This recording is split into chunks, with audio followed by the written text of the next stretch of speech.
parole de Dieu. Donc heureux de vivre cette aventure en même temps, parce que c'est une aventure, c'est un pas dans notre ministère, à moi et puis à mon épouse Sandrine, que de venir prendre la responsabilité de l'église Bordeaux-Ouest.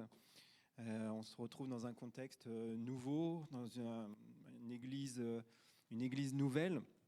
Donc c'est pour moi l'occasion de pouvoir faire connaissance avec toute l'équipe pastorale, donc avec Lou, avec Joël, avec Anne-Claire et Wilson, avec donc Joël et Lydie, et puis je rencontre aussi Pierre et Aude. Pas encore fait connaissance avec Joyce et Constance, mais je pense que ça viendra, parce que même s'il est breton et que je suis normand, on arrive quand même à dialoguer, à s'entendre effectivement, par la grâce de Dieu, comme il dit.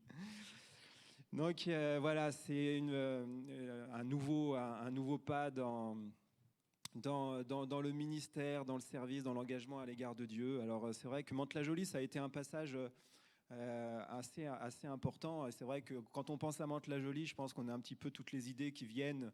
On pense au Val-Fouré, on pense aux émeutes urbaines et tout ça. Vous avez l'impression que le pasteur, il va arriver, il va dire wesh wesh à toutes les phrases. En fait, il y a des gens à l'église de Mantes-la-Jolie qui disent wesh wesh, mais ils sont convertis, ils sont engagés, ils aiment Dieu. Et l'église de Mantes-la-Jolie, en fait, certainement que Sandrine et moi n'aurions pas fait le pas de venir prendre la responsabilité de l'église Bordeaux-Ouest. On n'avait pas fait ce passage par Mantes-la-Jolie parce que c'est vraiment une église d'une grande richesse où on a reçu autant, peut-être même plus qu'on a donné. Enfin voilà, je vous dis ça pour que vous sachiez qu'il y a une super église à Mantes-la-Jolie et que ça fasse un peu aussi tomber les clichés à propos de cette ville-là, qui par ailleurs, il y a aussi des jolis coins, des jolis quartiers. On va ensemble aborder un thème ce matin qui est, je pense, très important, en particulier dans le contexte dans lequel nous vivons, parce qu'on est un peu dans une atmosphère anxiogène depuis l'année dernière, avec la pandémie qui s'est abattue sur le monde entier et sur notre pays en particulier. Et puis là, on voit que les nouvelles sont pas forcément toujours très rassurantes par rapport à cela. Et donc c'est évidemment un facteur un peu particulier qui fait qu'on n'est pas forcément et naturellement dans la paix. Et c'est pour ça que je crois que c'est important qu'ensemble on puisse aborder ce thème et que l'on puisse considérer ce que dit la parole de Dieu à propos de la paix. Parce que dans la paix, il est question de recevoir la paix, il est question de cultiver, dans la parole, dans la Bible, il est question de recevoir la paix, il est question de cultiver la paix, et il est question aussi de partager la paix, de diffuser la paix. La paix, il y a des endroits où il y a des moments où c'est facile de la vivre. Si vous imaginez que vous êtes dans le contexte qui s'affiche là sur la diapo, et ça a pu arriver pour ceux d'entre vous qui aiment partir en vacances à la montagne. Alors c'est vrai que quand on est à Bordeaux, elle n'est pas si loin que ça, au final, vers les Pyrénées. Mais là, quand on est dans un contexte comme celui-là, on est facilement dans la paix. Mais c'est vrai que c'est agréable et il faut des moments comme ça. On reviendra là-dessus au cours du message. Mais dans un endroit qui inspire la paix, c'est facile d'être la paix. Par contre, c'est pas toujours et c'est beaucoup moins évident d'être dans la paix quand on est dans un contexte comme celui-là.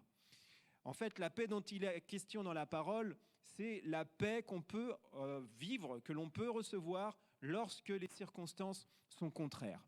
Et vous savez que dans la Bible, il nous est dit que la paix, c'est le fruit de l'esprit. Et le fruit de l'esprit, c'est le caractère que le Saint-Esprit forme en nous et qui fait qu'on est progressivement transformé à l'image de Jésus.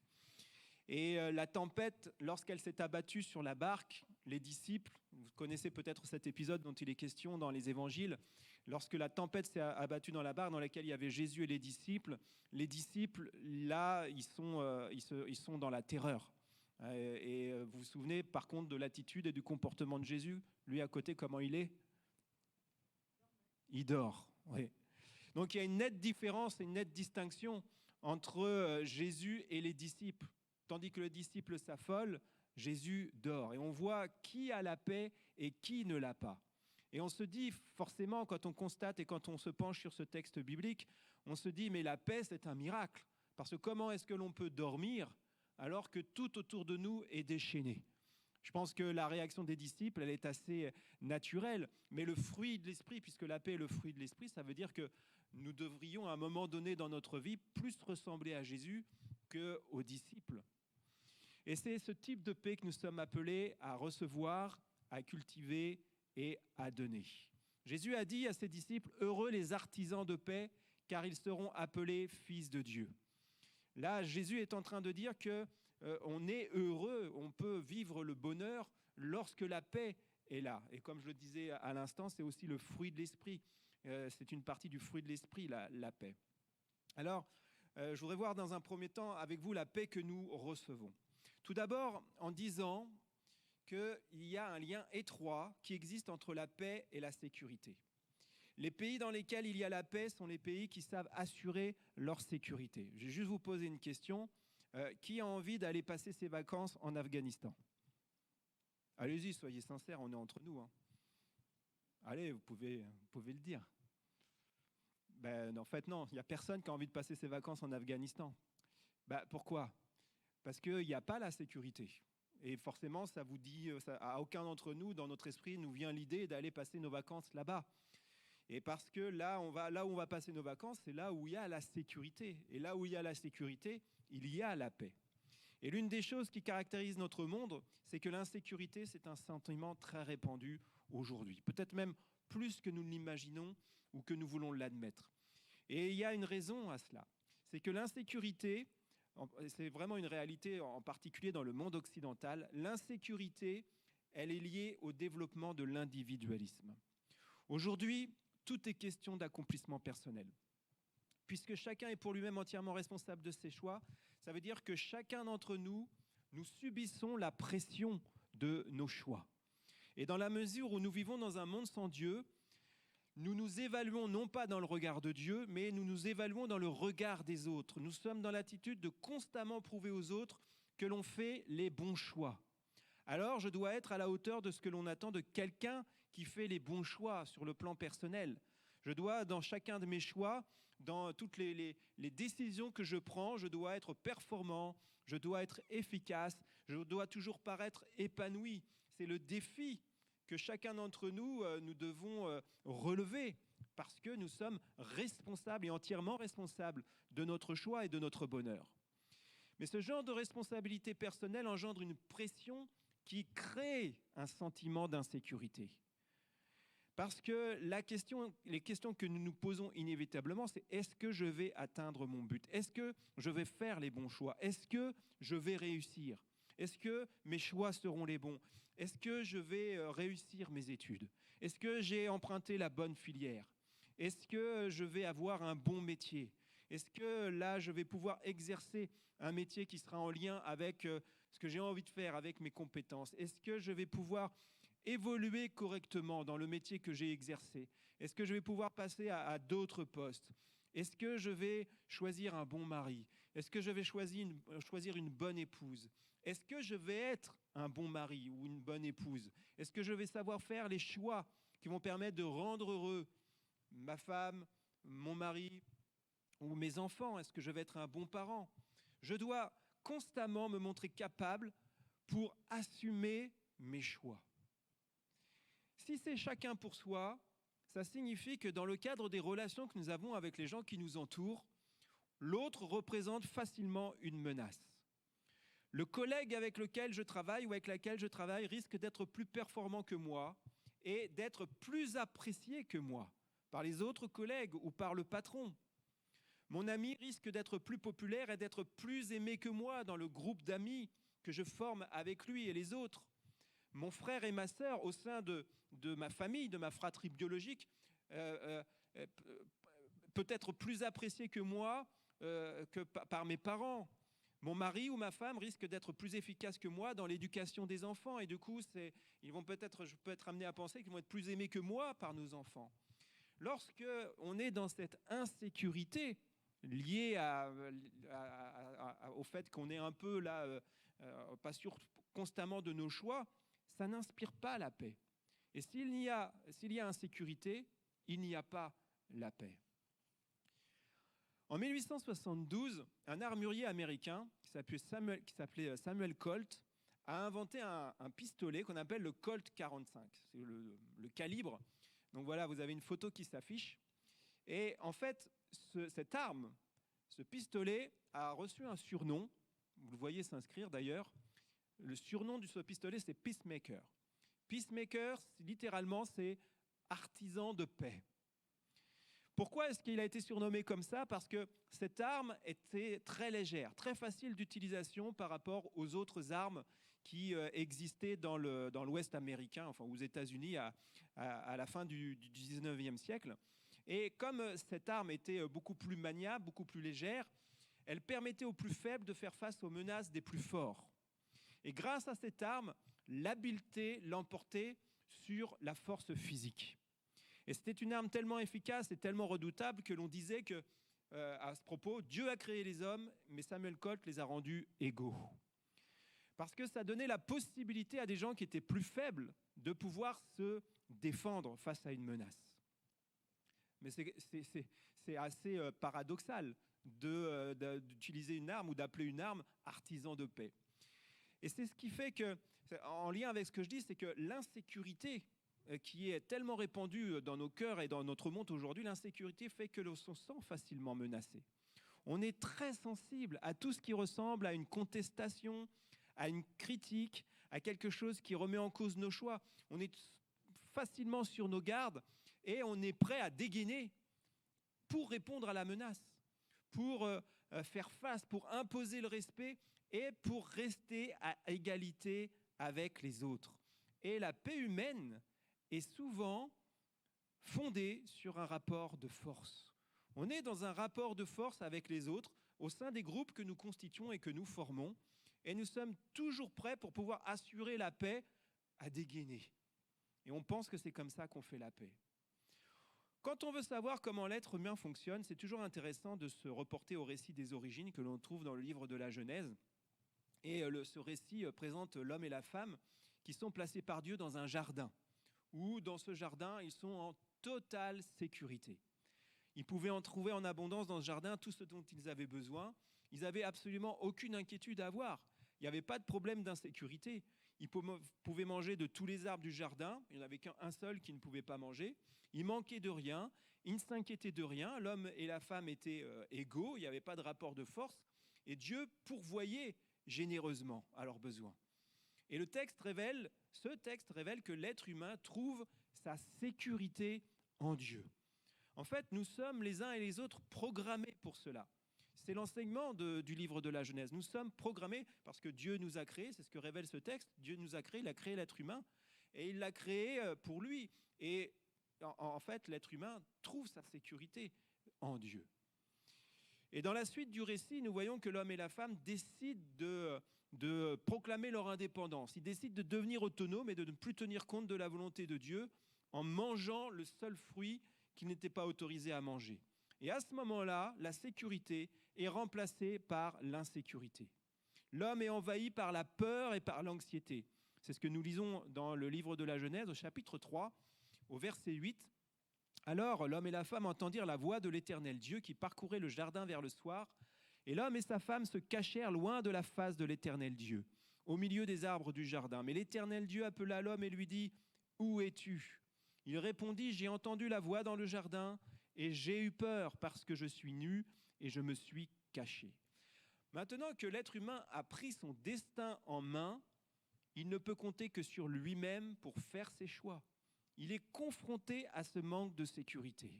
Tant qu'il était en contact, en relation avec Dieu, il n'y avait pas de problème d'insécurité et il y avait la paix. Mais là, les choses évoluent et sont différentes. Il est touché par l'insécurité et ça se voit parce qu'il se cache, il a peur. La relation brisée pousse l'être humain à chercher la sécurité dans quelqu'un d'autre ou dans d'autres choses que Dieu. Il cherche sa sécurité dans l'argent pour être à l'abri du besoin. Il cherche sa sécurité dans le pouvoir parce que l'insécurité, elle pousse au contrôle, à la maîtrise. Elle pousse à maîtriser les autres, à l'autoritarisme. La relation brisée avec Dieu pousse l'être humain à chercher sa sécurité dans l'amour parce que nous sommes les uns et les autres tous d'ailleurs animés de ce besoin de reconnaissance, du besoin d'être apprécié, du besoin d'être valorisé, que ce soit dans le cadre des relations sentimentales, dans le cadre de relations professionnelles, et ça peut être aussi le cas aussi dans notre engagement, dans le service, dans l'Église. Donc le manque de paix sur le plan personnel entraîne inévitablement le manque de paix sur le plan relationnel. Si je suis dans l'insécurité, et si par conséquent je n'ai pas la paix, je ne vais pas avoir la paix dans mes relations avec les autres. Et c'est exactement ce qui se passe dans la suite du récit, avec l'homme et la femme. Si nous continuons la lecture et qu'on reprend Genèse 3 au verset 11, il est dit « Et l'Éternel Dieu dit, qui t'a appris que tu es nu? Est-ce que tu as mangé de l'arbre dont je t'avais défendu de manger ?» L'homme répondit « La femme que tu as mise auprès de moi m'a donné de l'arbre et j'en ai mangé. » Et l'Éternel Dieu dit à la femme « Pourquoi as-tu fait cela ?» La femme répondit « Le serpent m'a séduite et j'en ai mangé. » L'homme et la femme ne peuvent pas nier qu'ils ont mangé le fruit, ils le disent tous les deux. Mais devant l'évidence, ils se cherchent des excuses. Là, on voit que l'homme et la femme, ils sont dans l'autodéfense. Ils sont dans l'auto-justification. Et ça révèle un vrai manque de sécurité. Ils sont dans l'insécurité, ils n'ont plus la paix.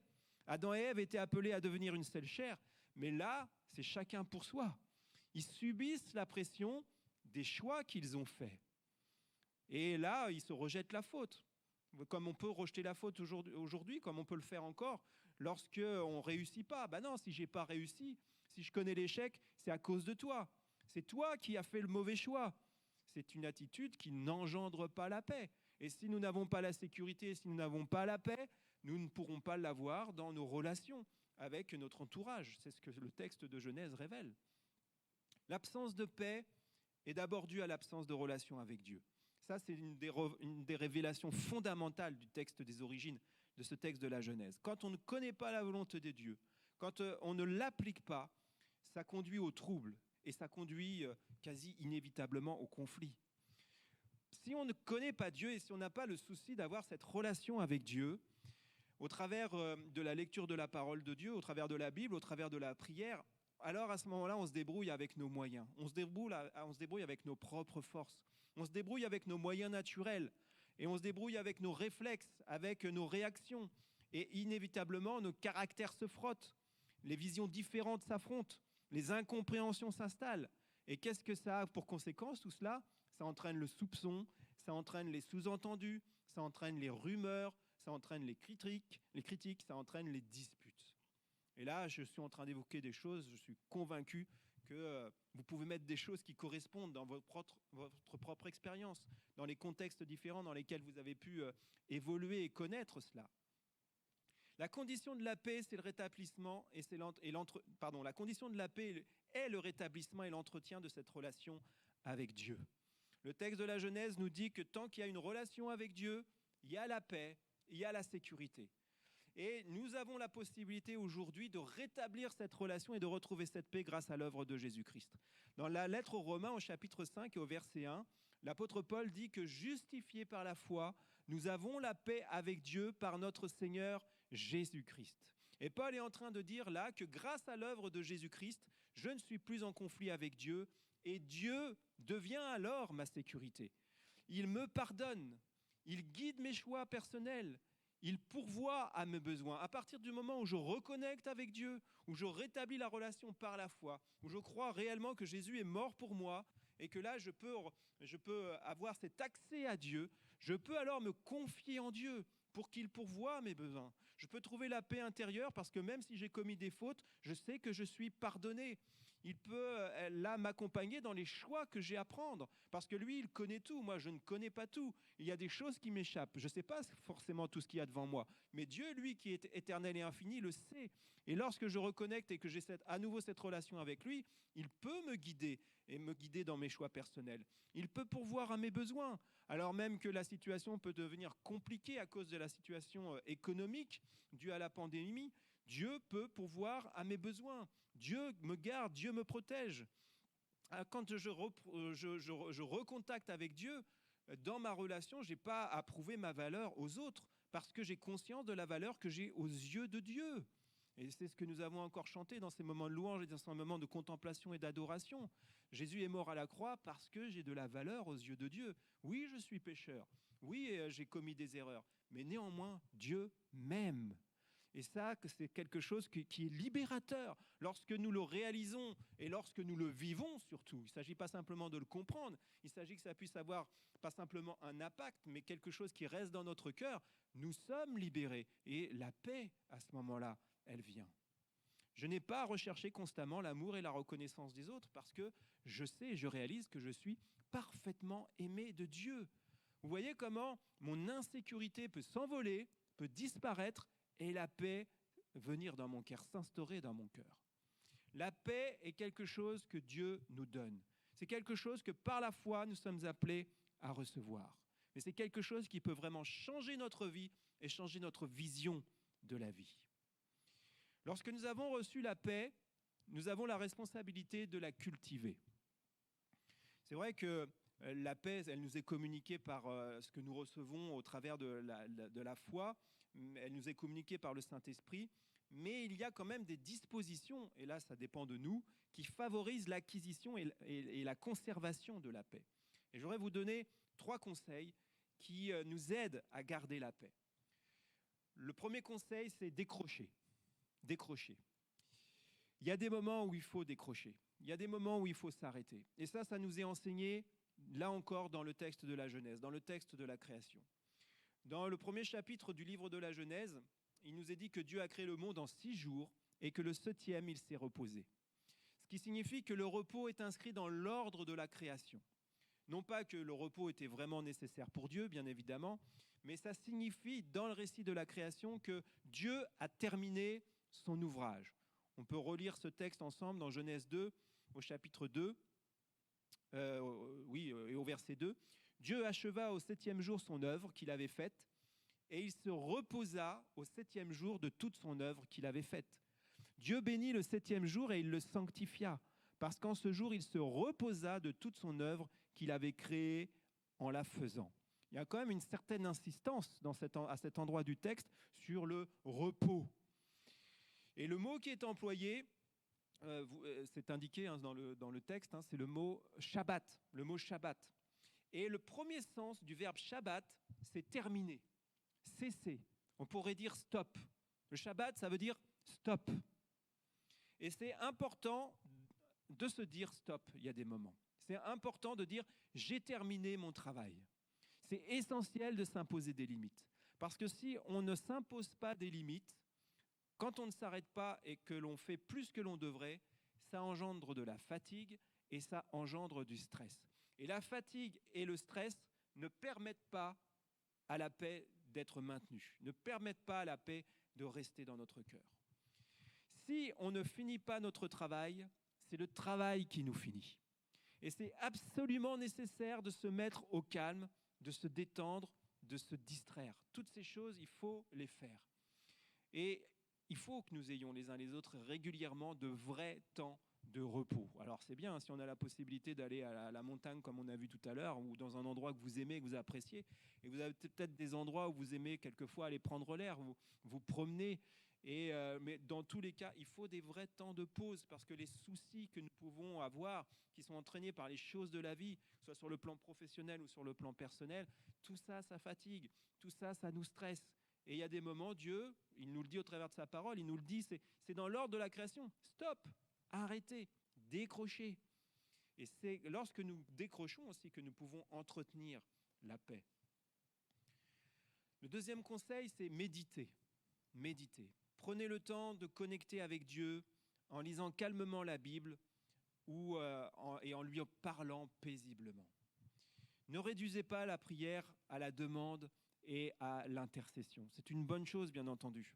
Mais souvent, nous réduisons la prière à ces temps où on demande, où on s'adresse à Dieu pour intercéder. On prie pour des besoins. On prie pour nos besoins, qui sont quelquefois importants. On prie pour les besoins de l'Église. On prie pour les malades.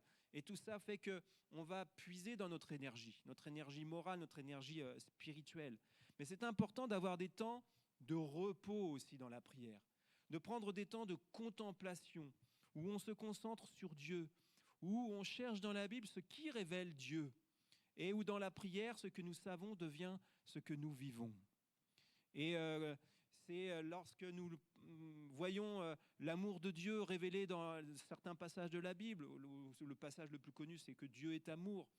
Eh bien, il y a des moments où c'est important de se poser, de se dire, mais ta parole dit que tu es amour, alors viens me faire vivre cet amour, viens diffuser cet amour dans mon cœur. Voilà, vivre ça dans le calme, vivre ça dans la paix. tu dis que tu es un Dieu de paix, viens dans ce moment, alors que ta parole le révèle, alors que je le sais. Je veux prendre ce moment-là pour recevoir cette paix, pour que cette paix puisse se répandre en moi. Ça, c'est ce qui s'appelle chercher la face de Dieu. Et c'est une démarche spirituelle qui est source de paix. Il y a des moments où il faut aussi trouver la paix, entretenir la paix et ce repos dans la prière. Et le troisième conseil, c'est consulter. Comme je le disais tout à l'heure, nous vivons dans un environnement qui exige énormément de nous, qui exige la performance. Mais on ne sait pas tout et on ne peut pas tout.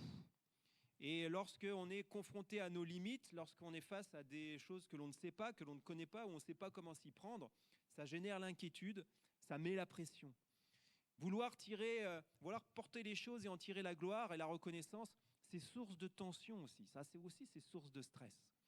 Par contre, on est plus facilement en paix quand on sait que l'on peut être conseillé par des gens compétents, par quelqu'un de compétent. Et c'est le conseil tout simple que l'on trouve dans le livre des Proverbes. Des fois, des choses qu'on trouve dans les Proverbes, mais qui paraissent si évidentes, mais c'est une bonne raison, même si elles sont évidentes, qu'elles se trouvent dans la parole de Dieu. En Proverbes 12-15, nous lisons « L'insensé estime toujours qu'il agit correctement, le sage accepte les conseils. » Il y a un problème, si on pense qu'on agit toujours correctement, oui, forcément, mais en fait, ça ne va pas être cause de paix. Ça va être même cause d'insécurité. Par contre, la sagesse, c'est aussi de pouvoir recevoir des conseils des gens qui nous entourent. Donc, entourons-nous de personnes ressources qui sauront nous donner des conseils pertinents, des conseils adaptés. Et dans tous les domaines de notre vie, il n'y a pas de honte à admettre qu'il y a des domaines dans notre vie dans lesquels nous savons, on ne sait pas tout. Dans notre vie de famille, dans notre vie de couple, dans l'éducation que nous donnons à nos enfants. On n'a pas forcément toutes les clés. Et c'est tout à fait normal de pouvoir être au bénéfice de personnes qui en savent plus que nous et qui peuvent nous conseiller. Même chose dans notre vie professionnelle. Quelque part, on peut avoir peur d'admettre que l'on ne sait pas, admettre une certaine faiblesse, parce qu'on va avoir peur d'être jugé, on va avoir peur d'être dévalorisé. Mais on peut bénéficier de conseils. Même chose dans le ministère, dans les services. Recevoir un conseil avisé, ça, c'est producteur de paix. Ça donne la paix. Et on peut remercier Dieu pour toutes les personnes qui jouent ce rôle dans notre vie. Et enfin, le dernier point que je voudrais voir avec vous, c'est la paix que nous donnons. La paix, nous la recevons, la paix, nous l'entretenons, et ça nous demande une certaine discipline. Mais la paix aussi, nous sommes appelés à la donner. Quand j'ai trouvé ma sécurité en Dieu, la paix, elle est là. Si j'ai la paix dans ma vie personnelle, j'aurai aussi la paix dans ma vie professionnelle, dans ma vie sentimentale, dans ma vie familiale, dans ma vie d'église, dans mes relations avec les autres. Souvenons-nous là de ce que nous avons lu tout à l'heure. Jésus a dit « Heureux les artisans de paix, car ils seront appelés fils de Dieu ». Et c'est vraiment important de noter la précision de l'expression que l'on trouve dans le texte de Matthieu là. Là, Jésus ne dit pas « heureux les artisans de… » si, il dit ça. Il ne dit pas « heureux ceux qui trouvent la paix ». Il ne dit pas non plus « heureux ceux qui gardent la paix ». Mais il dit « heureux ceux qui, littéralement, ceux qui font la paix ». Heureux ceux qui sont des agents de paix, qui sont source de paix pour les autres. Là, la paix dont il est question, que Jésus est en train d'évoquer, concerne les relations des disciples de Jésus avec leur entourage. Et Jésus nous dit bien que nous sommes heureux quand nous créons la paix autour de nous. Si nous voulons être disciples de Jésus, si nous nous comprenons comme des disciples de Jésus, et c'est ce qu'est un chrétien, c'est ce qu'est une chrétienne, nous sommes appelés à prendre en considération que nous devons diffuser la paix autour de nous. Puisqu'il faut faire la paix, ça veut dire que la paix, ce n'est pas quelque chose qui vient tout seul. La paix, c'est le résultat d'une action. C'est le résultat d'un engagement. Pour que la paix soit là, notre volonté doit être en œuvre. Et si la paix est si peu présente dans notre monde, c'est sans doute qu'en réalité, il y a peu de gens qui travaillent réellement et vraiment à la paix. Et la responsabilité des disciples de Christ, notre responsabilité, c'est d'être des artisans de paix là où nous sommes, dans nos familles, dans nos cercles d'amis, sur le lieu de travail, dans notre voisinage. Vous savez, il y a quelque chose qui est presque mécanique, je dirais, c'est qu'un ensemble de personnes ou un groupe de personnes qui ne fixe pas son attention sur un objectif commun finit par se détériorer. Et c'est valable pour toutes ce que j'ai déjà pu évoquer, c'est valable pour un couple, c'est valable pour un quartier, c'est valable sur notre lieu de travail, c'est valable pour l'Église aussi. Ça marche à tous les niveaux. S'ils ne sont pas guidés par une vision plus grande qu'eux, les membres d'un groupe finissent toujours par réduire les choses à leur vision. S'il n'y a pas quelque chose plus grand qu'eux qui les anime, inévitablement, ils vont réduire les choses à leur vision. Et c'est alors que les points de vue et les caractères s'affrontent. Le manque de vision collective favorise les tensions et les conflits. Et là, on pourrait prendre un exemple tout simple. Et je prends cet exemple parce que je pense que les uns et les autres, vous l'avez déjà constaté. Mais regardez ce qui se passe quand des enfants s'ennuient. Là, ils n'ont aucune occupation. Au bout d'un moment, qu'est-ce qu'ils vont faire pour s'occuper ? Ils vont se chamailler. Ils vont se tourner l'un vers l'autre et puis ils vont se chercher et ils vont se chamailler. Ça vous parle ? Vous voyez à quoi je peux faire allusion ? Donc, pour éviter ce genre de problème et que la chamaillerie là, ne tourne au conflit, il faut trouver une activité qui va réunir leur attention et qui va les mobiliser. Et généralement, pour les enfants, ce qu'on fait, c'est qu'on organise un jeu. Et ce jeu permet aux enfants de se réunir sur un objectif à atteindre. Ils vont mobiliser leur énergie sur cet objectif. Eh bien, ce même processus existe chez les adultes. Et le potentiel de conflit est fort tant que l'on n'est pas unis sur des objectifs communs. Autant la paix conduit à l'action, autant le conflit, lorsque la paix n'est pas là, conduit à l'immobilisme. C'est vrai dans un couple, c'est vrai dans une famille, c'est vrai dans le cadre professionnel, c'est vrai dans l'Église. Regardez cet animal. C'est un animal qui est très impressionnant. Vous avez peut-être déjà vu des représentations. Cet animal, on l'appelle le tigre à dents de sabre. C'est un animal qui a vécu il y a très longtemps, un terrible carnivore dont la caractéristique sont ces deux longues canines qui dépassent de sa gueule. Donc il y a peu de chances qu'on en croise aujourd'hui, puisque cet animal a disparu il y a 11 000 ans maintenant. Mais les spécialistes s'accordent à dire que cet animal était très, très féroce, très dangereux. Il pouvait s'attaquer à des bisons, donc un animal qui était 2-3 fois plus gros que lui. Ces animaux étaient tellement féroces qu'on le sait, ils se battaient même entre eux. Vous imaginez un combat entre deux tigres à dents de sabre. Là, on peut voir la diapositive suivante. Alors, il y en avait une avant qui montrait un squelette, parce que là, avant, c'était une reconstitution. Mais vous voyez un peu l'importance des canines. Et il se trouve qu'en 1985, le fameux journal National Geographic a publié une photo extraordinaire. Donc c'est celle d'après, voilà. C'est la photo d'un fossile de 2 tigres en situation de combat. Ce qui s'est passé, c'est que l'un des 2 tigres, dans le combat qui le confrontait à l'autre, avait mordu la patte de l'autre tigre. Et la morsure était si profonde que ses grandes dents étaient restées bloquées dans la patte. Ce qui fait que, vous imaginez un peu, vous voyez un peu le tableau, la situation du tigre qui est resté bloqué dans la patte de l'autre. Donc ils n'ont pas pu par la suite se nourrir normalement, ils se sont affaiblis et ils ont fini par mourir tous les deux. C'est tragique. Est-ce qu'on ne serait pas d'accord pour se dire que ces deux-là, ils auraient mieux fait de s'entendre, ils auraient mieux fait de se retrouver sur l'objectif commun d'aller chasser de bisons, par exemple. Et là, ils auraient vécu. Mais là, parce qu'ils ont combattu et qu'il n'y en a pas un qui a voulu lâcher, ils sont morts ensemble. Les affrontements entraînent l'inaction. Les affrontements entraînent l'affaiblissement et dans le pire des cas, la mort, même la mort spirituelle. Et c'est ce qui arrive quand chacun veut camper sur ses positions, quand on n'en démord pas. Et c'est vraiment ce qui exprime, ce qui illustre ce fossile qui a été retrouvé. Il y en a un qui n'a pas voulu démordre. L'absence de modération et de conciliation produit l'inaction. Être artisan de paix, c'est refuser d'alimenter un conflit ou refuser d'entretenir un différend. Le conflit, ce n'est pas ça qui est un problème. Quelquefois, le conflit, il est nécessaire. Donc le conflit, ce n'est pas un problème en soi. il peut se révéler nécessaire pour clarifier une situation. On n'est pas d'accord, on ne comprend pas l'autre, donc il y a conflit. Mais ce qui est important, c'est que le conflit soit réglé dans le respect de l'un de l'autre et qu'il aboutisse à une clarification. Parce que là, quand il y a conflit, il y a moins la paix, mais la clarification qui est provoquée par le conflit, en fait, elle va permettre de déboucher sur la paix. On peut tomber d'accord, on ne peut pas tomber d'accord, mais l'important, c'est que l'idéal étant quand même de tomber d'accord. Mais cette clarification va aboutir à la paix.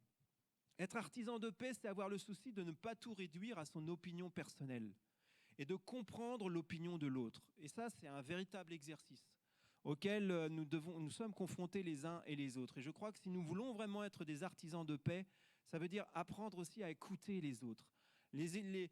Vous avez peut-être remarqué la promptitude avec laquelle, quelquefois, nous coupons la parole aux autres. Parce que lorsqu'une personne est en face de nous, elle parle, ça nous fait venir une idée, et hop, tout de suite, on a envie de dire notre opinion. Mais le problème, c'est que quand on coupe la parole aux autres, la personne en face, elle n'est pas allée jusqu'au bout de sa pensée. Et ça ne favorise pas la paix. Et ça n'aide pas à ce que la situation soit toujours clarifiée dans le cadre des relations. Donc c'est ça, apprendre à écouter. Savoir qu'on peut avoir une opinion différente. Être un artisan de paix, c'est considérer qu'il n'y aura pas obligatoirement dans la relation un gagnant et un perdant.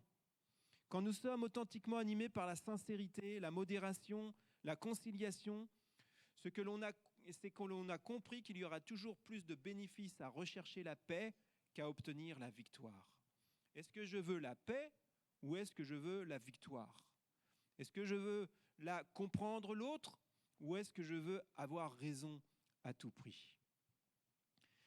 Nous avons les moyens, grâce au Saint-Esprit et grâce à l'œuvre que Dieu fait en nous, d'être des artisans de paix. Tout ça ne dépend pas simplement que de nous. Il y a des situations inévitablement dans lesquelles on se frotte, dans lesquelles là on peut être en désaccord. Mais si nous sommes des artisans de paix, ça n'aboutira jamais jusqu'au conflit, la séparation et à la destruction, comme c'est arrivé pour les 2 tigres dont il était question tout à l'heure. J'aurais terminé en vous laissant ce dernier verset qu'on trouve dans Jean chapitre 14 et verset 27, où Jésus a dit là aussi à ceux qui l'écoutaient, « Je vous laisse la paix, je vous donne ma paix, je ne vous donne pas comme le monde donne. Que votre cœur ne se trouble pas et ne s'alarme pas. » Ça, c'est une parole que Jésus a laissée à ses disciples. C'est une parole que Jésus a laissée à ceux qui écoutent ce qu'il dit et qui s'en saisissent par la foi. Parce que là, tout ce que nous venons de partager, ça peut être quelque chose, une belle théorie. Mais l'enjeu pour chacune de nos vies, c'est évidemment de vivre la paix. Non seulement de la vivre, mais aussi de la partager, de la communiquer. Et ça, lorsque par la foi nous ouvrons notre cœur et nous croyons que vraiment Jésus là nous parle à chacun d'entre nous et que le Saint-Esprit, c'est là que le Saint-Esprit peut vraiment diffuser cette paix dans notre cœur. Et là, il n'est pas question d'une paix fragile comme celle que nous trouvons autour de nous, qui peut être bien bancale, mais une paix solide qui est répandue dans nos cœurs par le Saint-Esprit. Souvenons-nous, comme nous l'avons chanté, que Jésus a connu le trouble pour que notre trouble puisse disparaître. Jésus, lorsqu'il était à Gethsémanée, lorsqu'il était dans le jardin et qu'il savait qu'il allait mourir pour notre salut, il n'était pas dans la paix. Il était dans le trouble, il était dans l'angoisse, nous dit le texte biblique. Et ça, il l'a vécu pour que nous, à un moment donné, lorsque nous répondons favorablement à son appel, nous n'ayons plus à le vivre. Et lorsqu'il dit que votre cœur ne se trouble pas et ne s'alarme pas, oui, j'en ai la possibilité. J'en ai la possibilité parce que Jésus l'a vécu à ma place. Jésus l'a pris sur lui en passant par la croix. Et maintenant qu'il est ressuscité, je peux recevoir par la vie que communique le Saint-Esprit cette paix dans mon cœur, pourvu que j'y croie, pourvu que je la reçoive par la foi. Ça fait partie de l'œuvre du salut. Alors on va prier ensemble, pas simplement pour refermer nos Bibles et puis repartir chez nous comme on est arrivé, mais qu'on puisse repartir peut-être avec un élément supplémentaire qui va nous permettre d'être ces artisans de paix, ou qui va peut-être dans un premier temps nous permettre de recevoir cette paix. J'ignore votre vie, je ne sais pas là où vous en êtes dans votre cheminement avec Jésus, avec le Seigneur, mais il est la source de la paix. Et peut-être pour ceux-là qui entendent ce message, eh bien, que vous puissiez réaliser totalement et complètement que la véritable source de la paix, c'est de connecter avec Dieu grâce à Jésus. C'est vraiment là, en lui, en Dieu, que vous allez pouvoir trouver cette paix à laquelle peut-être vous aspirez. Alors, on peut prier pour ça, mais on peut prier aussi pour toutes les autres situations dans lesquelles vous vous trouvez. Là où vous n'avez pas la paix. Peut-être que vous n'avez pas la paix parce que vous avez commis des erreurs, vous avez commis des fautes et vous êtes encore tourmenté, vous êtes encore dans le trouble à cause de ces erreurs. Peut-être que vous aimeriez les réparer et que vous n'en avez pas la possibilité et que votre conscience vous accuse. Eh bien là, le pardon de Dieu vous permet d'être libéré jusqu'au plus profond de votre conscience. Et c'est quelque chose qui est encore à saisir par la foi. C'est quelque chose que le Saint-Esprit peut encore faire maintenant, aujourd'hui, en cet instant. Peut-être que vous avez besoin de paix parce que vous réalisez que vous avez pris votre distance avec Dieu. Vous êtes chrétien, vous êtes chrétienne, mais à cause des circonstances de la vie, peut-être à cause des déceptions que vous avez pu connaître, parce que vous n'avez pas vu les choses tourner exactement comme vous y attendiez, vous avez déconnecté plus ou moins avec Dieu. Et vous, là, vous n'êtes plus dans la paix, vous vous sentez à nouveau dans l'insécurité parce que vous n'avez plus les ressources spirituelles qui vous sont nécessaires pour faire face aux difficultés de la vie. Peut-être que vous avez besoin de paix tout simplement face à l'avenir parce que la situation dans laquelle vous vous trouvez est source d'inquiétude et vous met dans l'insécurité à cause de la pandémie, à cause de la situation économique, à cause d'une situation familiale, à cause de votre santé peut-être aussi. Mais la paix, là, Dieu veut vous la donner pour chacune de ces situations. Dieu veut pourvoir à vos besoins. Il veut poser vos mains sur vos vies, là encore. Vous avez besoin de paix pour que la paix vienne dans votre environnement, pour que la paix vienne dans votre famille, dans votre couple, pour que la paix vienne dans votre lieu de travail, pour que la paix vienne peut-être dans les relations que vous avez dans l'église. Toutes ces prières, vous allez pouvoir les faire monter vers Dieu. Alors, on va se recueillir et demandez à Dieu, là où vous avez besoin, de recevoir cette paix, de vivre cette paix, de cultiver cette paix ou même de la répandre autour de vous. Seigneur, merci parce que, Seigneur Jésus, tu es un Dieu de paix. Merci, Seigneur Dieu, parce que dans ta grâce, tu nous donnes ta paix. Et c'est la raison pour laquelle nous pouvons en toute sécurité nous approcher de toi et puiser en toi cette sécurité et cette paix. Même si nous avons accompli le mal, même si nous avons commis des fautes, tu peux nous donner la paix au travers du pardon. Et je te demande, Seigneur, que ce matin, les amis qui sont présents et qui entendent ce message, s'ils ne sont pas dans la paix, puissent la recevoir maintenant. Qu'ils puissent recevoir la paix au plus profond de leur conscience. Qu'ils puissent être libérés de ce qui les tourmente, libérés de ce qu'ils ont pu dire ou accomplir à un moment donné et dont ils se sentent encore prisonniers aujourd'hui. Seigneur, que ta délivrance puisse se manifester par la puissance de ta présence et par la puissance de ton Saint-Esprit. Seigneur, je te demande, Seigneur, que tu puisses donner la paix à tous ceux et toutes celles qui sont dans une situation compliquée, qui sont aux prises là avec des circonstances qui sont contraires. Seigneur, visite-les en cet instant et répands à nouveau la paix dans leur cœur. Seigneur, là, face à cet avenir qui peut paraître incertain, mets la paix aussi dans nos cœurs. Face, Seigneur Jésus, à ce manque de paix, à la paix qui n'est pas présente là dans le cadre dans lequel je suis, que ce soit dans ma famille, que ce soit sur mon lieu de travail, que ce soit dans mon quartier ou avec mes voisins. Éclaire-moi et montre-moi là où j'ai besoin, moi, de recevoir la paix. Là où, comment aussi je peux être artisan de paix. Merci, Seigneur Dieu, parce que tu nous as donné la paix. Tu as dit, je vous laisse la paix, je vous donne la paix. Et je te prie, s'il te plaît, pour que chacun d'entre nous puissions saisir par la foi cette parole et vivre la paix, repartir avec cette paix, conserver cette paix au travers de nos temps de méditation, au travers de nos temps de repos, au travers, Seigneur Jésus, aussi des conseils dont nous pouvons bénéficier par notre entourage. Nous te remercions et nous te bénissons pour ta grâce, ta présence et ton action. Dans le nom de Jésus. Amen.